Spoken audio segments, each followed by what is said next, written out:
Saudi Arabia has removed its commander who was in charge in Yemen, and the official justification given by the Saudis are corruption charges. So he's been removed. His son has been, who was the governor of a Saudi state, has been removed, and a couple of other individuals, which I don't know if they're family members or if they were part of the army, but they were part of the whole.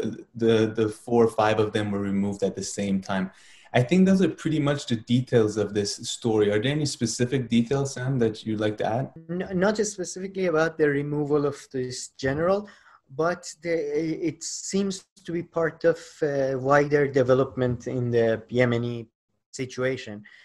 Following the recent break between UAE and Saudi on the war, now UAE is supporting southern separatists. Sorry, let me just give a quick overview of the Yemen civil war. Sure, of course. So, as many of you are aware, Yemen has had a civil war going on between the Houthi rebels, which are quote unquote supported by Iran, and the official, the official Yemeni government.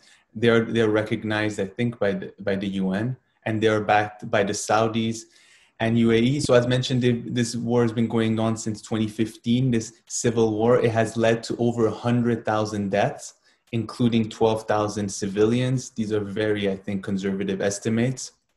And as well as the death of 85,000 people in addition due to famine.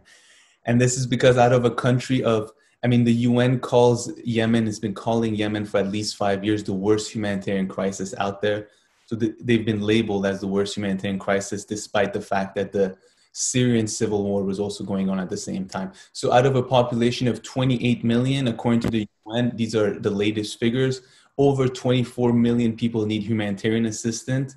3.6 million people have been internally displaced. So within Yemen, they have been forced to leave their homes, move to other cities, move to internal displacement refugee camps.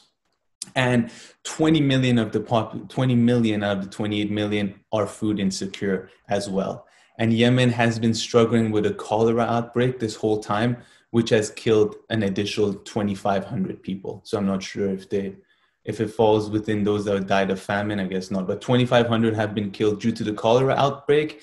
And I'll just have also small stats on COVID-19. So apparently there have been, as of 31st of July, so these numbers are from a month ago, there are apparently only 1,700 confirmed cases, which you can say is not so bad, but this has resulted in 494 deaths.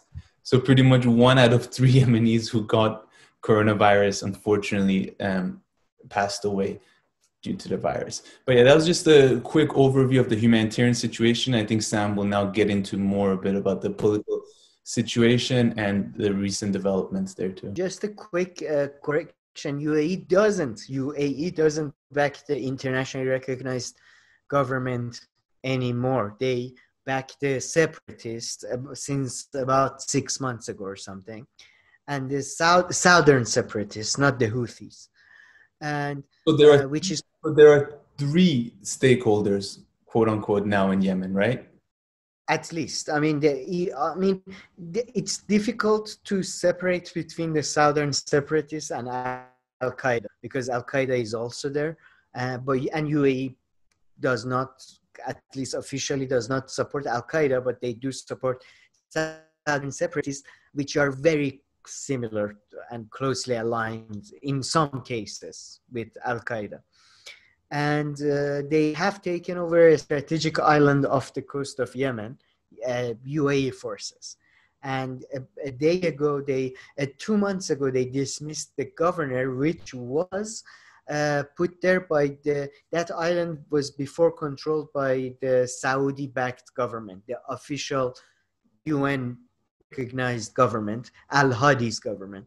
So 2 months ago, they dismissed him, and they just put on their own governor, and then local tribal leaders accused them, this is allegation, not confirmed, that UAE is allowing Israel to come to this island. It's a very beautiful island with, natural beauties, and it's in a strategic position. So, that's, to be honest, that's just an allegation at this point, and it's been a day, so I don't know. That quickly after 1 day of becoming governor, I don't know how they could countering the Israelis that fast.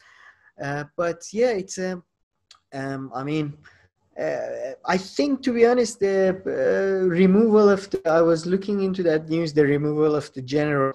I mean, it seems to be partially like Ben Salman's general strategy that whenever he is not popular at home, he says corruption and removes a couple of people. And then, but I've heard that he is still popular with the young because of his anti-corruption policies. I don't know if it's still gonna work. And to be honest, in general, I think Saudis are slowly reducing their involvement in Yemen, because I think the southern separatists are far more successful than Hadi's government.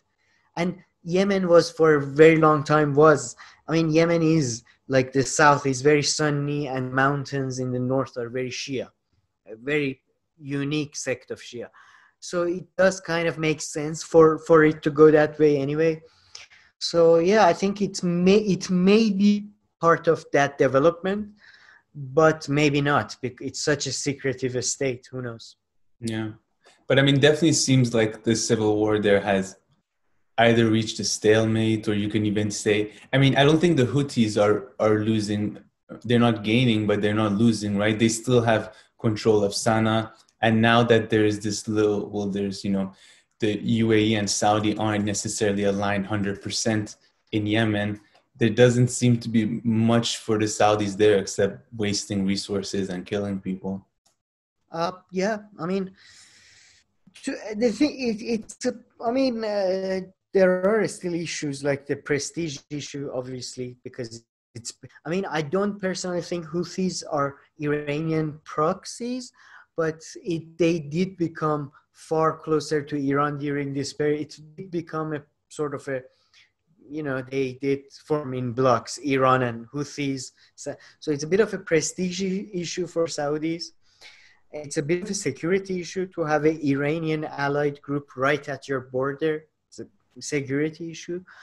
But I just, at this point, I don't think Saudi can afford the cost anymore, because they had issues with the, what do you call it? The public IP of their Aramco, their oil company. That didn't go as well as they wanted. And the whole Corona thing, oil prices, so they have serious financial issues as well. So I don't think, it definitely did not worth it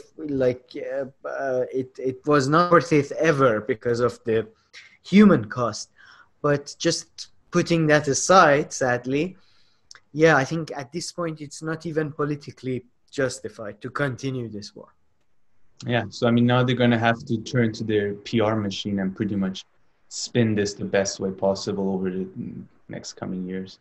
That's what they've been doing for the last 4 years, really. So yeah, they're going to continue that and probably reduce their involvement. That's my guess, but who knows?